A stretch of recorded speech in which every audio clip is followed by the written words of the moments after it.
NASA confirms it's developing the moon's new time zone. More on that coming up, but first, Anker's 3-in-1 MagSafe foldable charging station has dropped to $88, which is a record low price. We haven't seen it go this low since Amazon Prime Day. This is a discount of 20%. As the name suggests, this is a 3-in-1 charging station that can simultaneously accommodate an iPhone, an Apple Watch, and AirPods. It boasts 15-watt charging and it's Qi 2 certified, so you can expect things to move quickly. For instance, the company says it can get an Apple Watch Series 9 to 47% in just 30 minutes. It's easy to see why this thing made our list of the best Apple Watch accessories. And once you've decided which Apple iPad you want, the next step is finding the right accessories. For getting work done, you'll likely want a mouse and keyboard. For drawing and note-taking, a stylus is the obvious choice, but we also recommend a paper-like screen protector for added texture. Power banks let you recharge your slate whenever you need to, and a hub helps you get the most out of your iPad's processing power with connections for wired peripherals. After testing and owning iPads over the years, we've singled out a dozen-plus accessories that help expand what Apple's tablets can do. Check out our list of the best iPad accessories for 2024 right now at Engadget.com. NASA confirmed on Friday that it's developing a new lunar time system for the moon. The White House published a policy memo in April directing NASA to create the new standard by 2026. Over 5 months later, government time, y'all. The space agency's confirmation states it will work with U.S. government stakeholders, partners, and international standards organizations to establish a coordinated lunar time, LTC. To understand why the moon needs its own time zone, look no further than Einstein.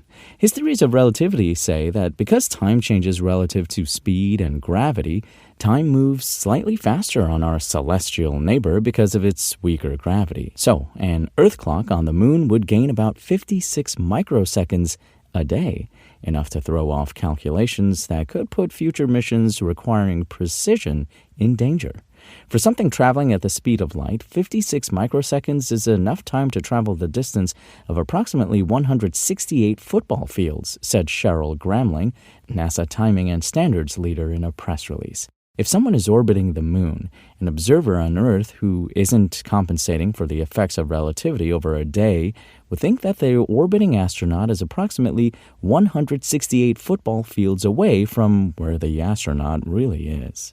April's White House memo directed NASA to work with the Departments of Commerce, Defense, State, and Transportation to plot the course for LTC's introduction by the end of 2026.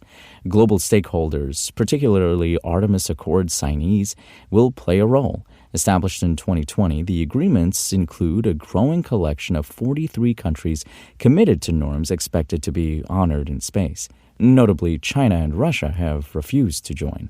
NASA's Space Communication and Navigation, SCAN, program will lead the initiative. One of LTC's goals is to be scalable to other celestial bodies in the future, including Mars. The time standard will be determined by a weighted average of atomic clocks on the moon, although their locations are still up for debate. Such a weighted average is similar to how scientists calculate Earth's Coordinated Universal Time, UTC.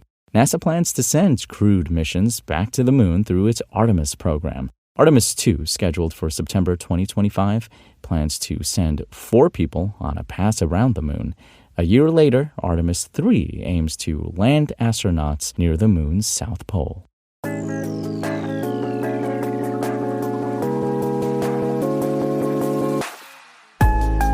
Thanks for listening to the show. Make sure to rate, review, and subscribe on Apple Podcasts. Today's show featured journalism by Engadget contributors Will Shanklin and was produced by Spoken Layer. I'm Imran Sheikh, and as always, we'll talk more tomorrow.